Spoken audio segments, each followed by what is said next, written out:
that's another part of this season that, especially within episodes 3 and 4, have really come to fruition in a really fun way. Because like Mike holds the first 2 episodes for sure, but Will starts to take a lot more of the spotlight as 3 gets further into the episode, and then finally into 4.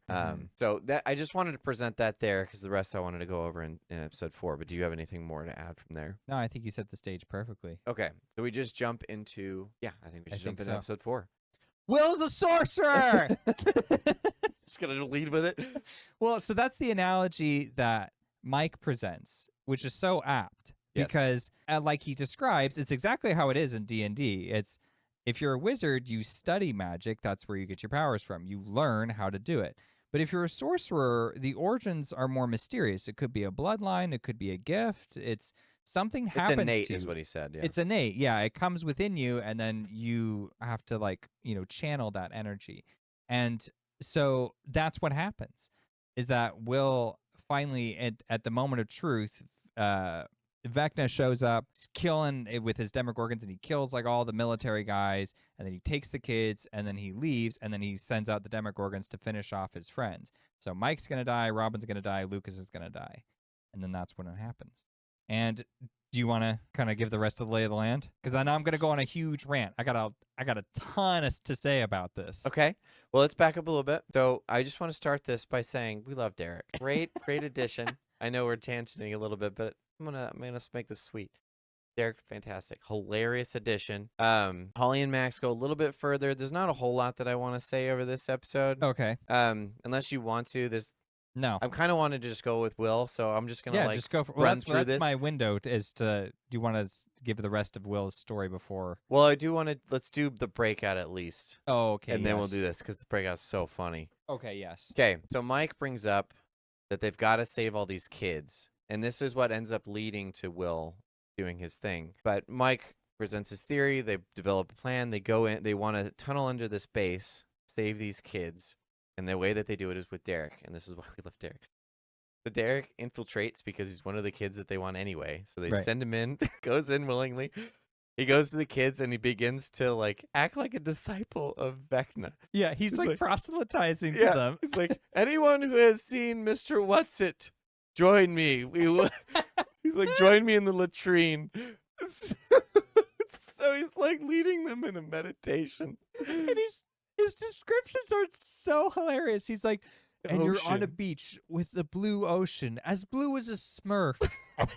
So good. And the water lapping up against your ankles, just like a dog laps up some water to drink. So good.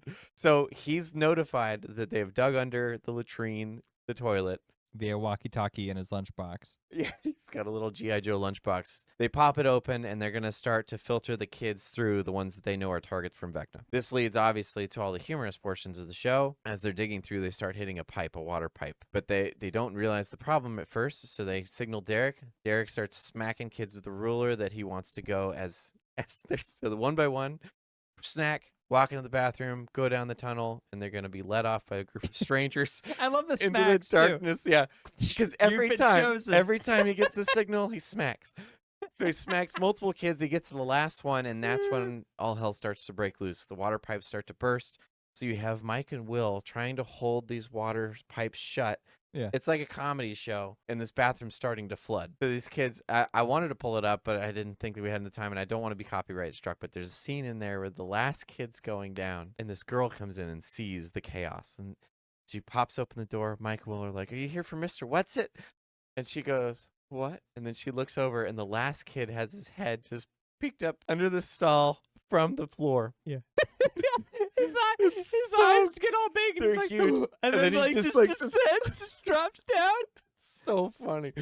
So after that happens, the military finds out that they've been breached. They go in, they capture Mike, Will, Joyce, and Derek. And as that happens, they're pulling him in. They're trying to warn them of the danger.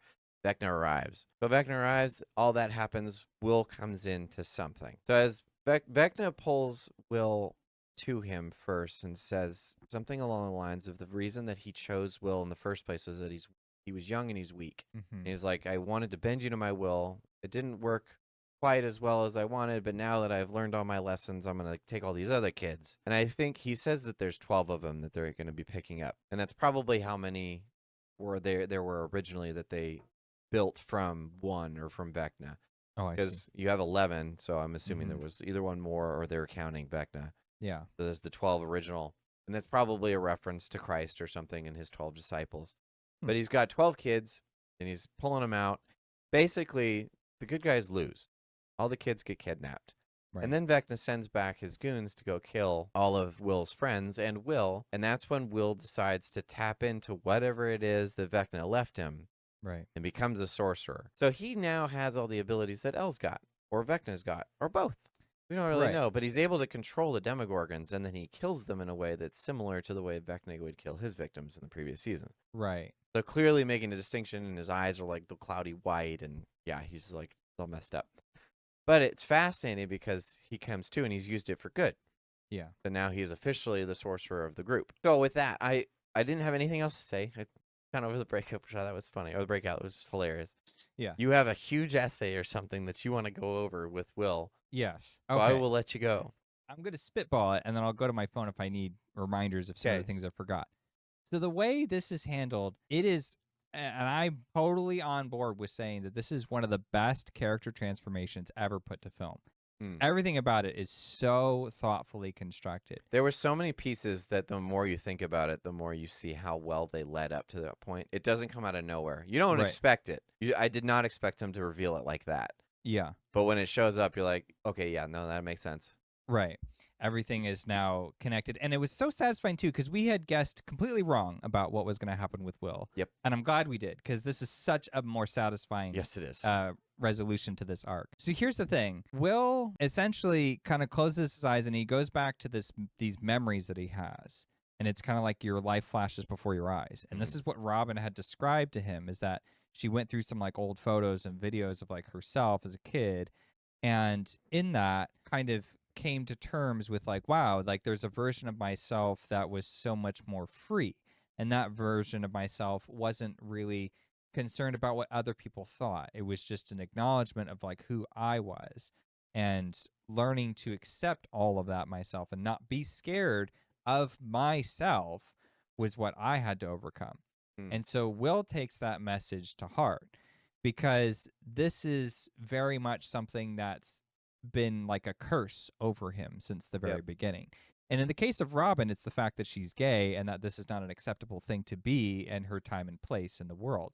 And so her coming, through to the other side and being able to accept that part of herself makes sense for her. But for Will, it's a little bit more abstract. And so because more for the Stranger Things universe rather than anything relatable necessarily. Right. But the thing is it could apply either way. And there's a number of different reasons for that. The main thing that we see Will doing is doing his art. And so I think it's very much a representation of that sort of inner artist that comes out. Because here's the thing, when you let the best artist is someone who does not placate or care what the rest of the world thinks. Yeah. That's why they're so noteworthy, is because they have something to say and something to share. And at some point you have to, as that artist, say, you're all wrong because you're not me. You don't have my life experience. You don't know. So Will is the one who did experience the upside down, and he's the only one who experienced that in the way that he did specifically. And so he's the only one who can properly communicate to the rest of us what that means, right? Sure. So what happens is then he comes out of it and he's controlling the Demogorgons, and his eyes are like flipped back, which is not how Elle does it, because Elle, her eyes are fine. So he's like in part like sort of lost himself in it, right? And I thought that was interesting because he's not harnessing the same power as Elle is necessarily. Because with Elle, it's like a part of herself that was never really in question about its morality. But with Will, it is in question because he's doing the same thing Vecna does. Like, he's killing the Demogorgons exactly the way that Vecna kills his villain or his enemies. So when he does that, he is harnessing like dark magic, basically. Sure. And that's the thing about, take it to what you will. You could be the artist attacking or discussing the taboo in life. You could be, the LGBT theme where you are going into a realm that other people or most of society has, been oppressively or critical of or skeptical or distrustful, whatever word you want to insert, right? Could be any of those things, right? But then, and of course, in the world of Stranger Things, is this is now like his severing from everybody else, right? Because now, like before, Elle had grown up in the space of being like this experiment, right? Yeah, And she's then secluded just by her nature. right. And then she gets released and has to learn how to acclimate back into society. But with Will, it's like he had something terrible happen to him that nobody understood or wanted to address. And then he comes back and then gets to pretend to be a part of regular society again. But really, it is just pretending. And there's where that acknowledgement comes in, where he recognizes, okay, I am this other thing. I am this sorcerer, right? And it's so apropos too that like when he's doing all this, there's like this roaring fire behind him because it's like this chaotic force that now he's embodied. Yeah, that he's harnessing, exactly. And even like there's this really cool shot that I just in our rewatch I realized was parallel with Elle, and it's that you see him open up his palms one at a time.